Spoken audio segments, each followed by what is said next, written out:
Assalamualaikum warahmatullahi wabarakatuh. Apa kabar teman-teman semuanya? Semoga dalam keadaan sehat. Pada kesempatan ini kita akan sedikit mengulas salah satu tokoh pembaharu dalam Islam. Beliau adalah Jamaluddin Al-Afghani. Nama lengkap beliau yaitu Sayyid Jamaluddin Al-Afghani. Beliau adalah seorang pemimpin pembaharuan politik di dunia Islam abad ke-19.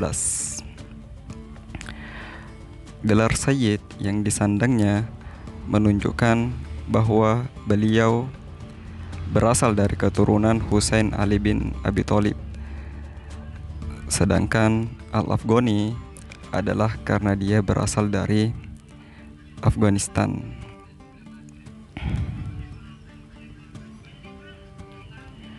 Dalam usia yang masih muda, Afghani sudah menguasai ilmu-ilmu keagamaan seperti sejarah Islam, usul fikih, ilmu fikih, tafsir, hadis, dan lainnya.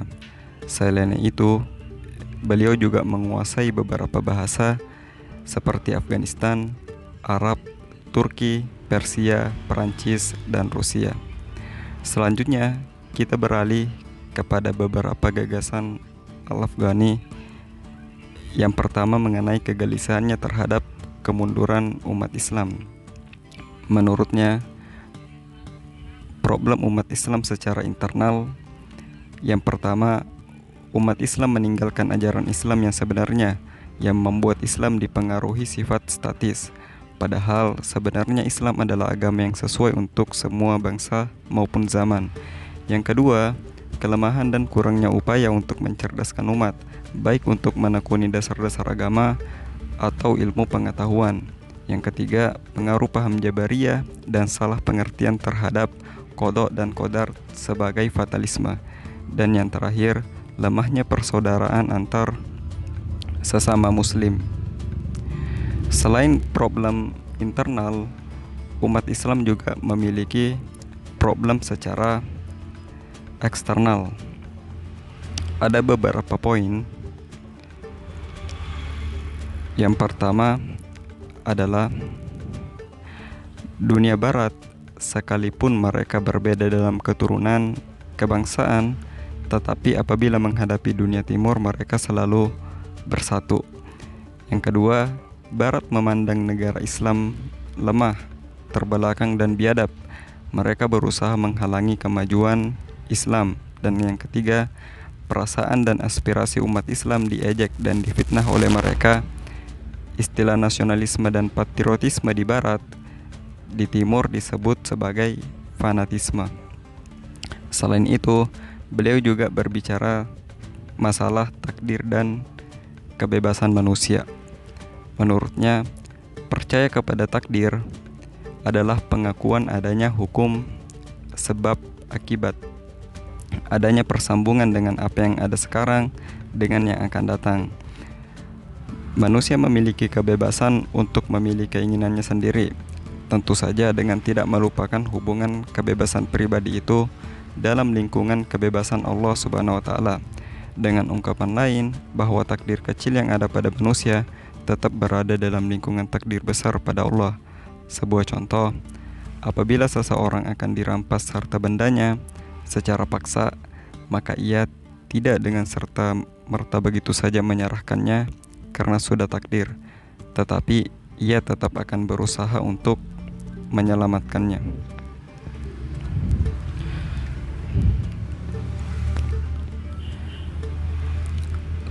Selanjutnya adalah pembaharuan pendidikan.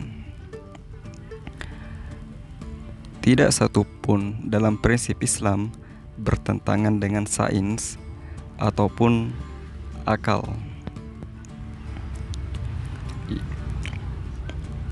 Yang kedua, umat Islam harus mau berpikir filosofis dan ilmiah.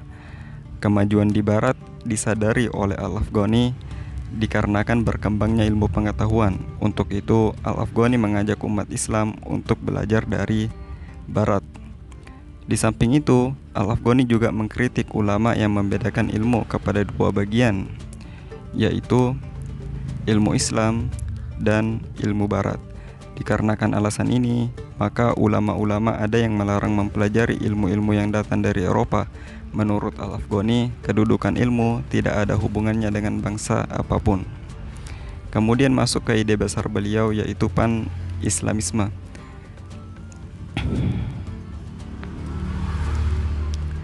Secara luas, pan-Islamisme adalah suatu paham yang bertujuan untuk mempersatukan seluruh umat muslim di dunia, dan secara spesifik adalah upaya menegakkan kesatuan seluruh bangsa yang hidup dalam naungan Islam agar dapat melepaskan diri dari kendali orang-orang asing dengan perekat ukhuwah Islamiyah.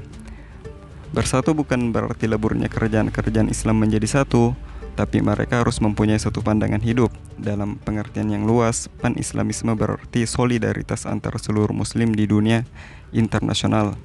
Hal ini sesuai dengan pernyataan beliau. Saya tidak bermaksud dengan ucapan saya ini bahwa penguasa untuk semuanya adalah seorang. Hal ini mungkin sulit dilaksanakan, tetapi yang saya harapkan adalah bahwa sultan atau penguasa umat ini adalah Al-Quran. Orientasi kesatuan mereka adalah agama Islam. Setiap raja yang ada di wilayah kekuasaannya berusaha sungguh-sungguh menjaga kerajaan Islam yang lain semampunya. Yang lain hidup bersama dengan kelanggengannya. Hal itu merupakan asas dalam agama. Ia akan menjadi keputusan di waktu darurat dan menjadi penentu kebutuhan masa kini. Inilah masanya kesepakatan itu.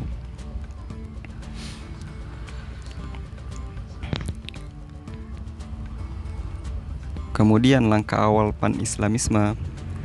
Untuk mewujudkan ide pan-Islamisme ada dua hal yang perlu dilakukan, yaitu yang pertama adalah penyadaran. Setiap individu diberikan penyadaran tentang pentingnya kesatuan pendapat.